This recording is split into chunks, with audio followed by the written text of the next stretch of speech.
बादल राज, DJ बादल राज, अर्थी सजलिया कफन चढ़लिया जिंदगी ही उजर गेलई। ओ अर्थी सजलिया कफन चढ़लिया जिंदगी ही उजर गेलई। धरती आकाश रोबैया लाश पागल पवन कहे। अखिया में लोर भाकह कठोर सजने कत गेली। सजना अहाँ के पास कफन में हम छी, कह देब हमरा हंस दूर भगली। सजना अहाँ के पास कफन में हम छी, कह देब हमरा हंस दूर भगली।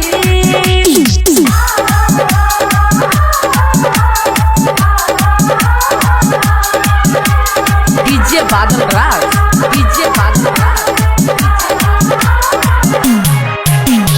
बिरहा के आग में जरब सपना के टूटल हासिया। रहती हमरा सोझा में चलती बन के सांसिया। लाल सुनरी के बेरा मत चढ़ल कफन काट प्रीत से जुड़ाए मेरा टूटल बंधन। तरबैया मान भागा बेचैन सजनी छोड़ देली।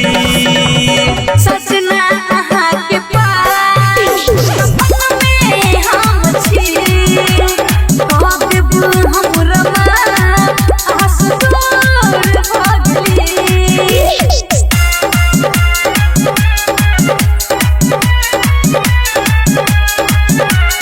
अभी आप लोग सुन रहे हैं जिया म्यूजिक की प्रस्तुति।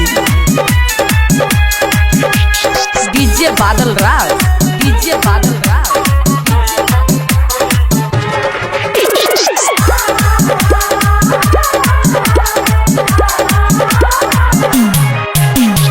तरप तरप का जियै छी जिंदगी उदास भ गेलई।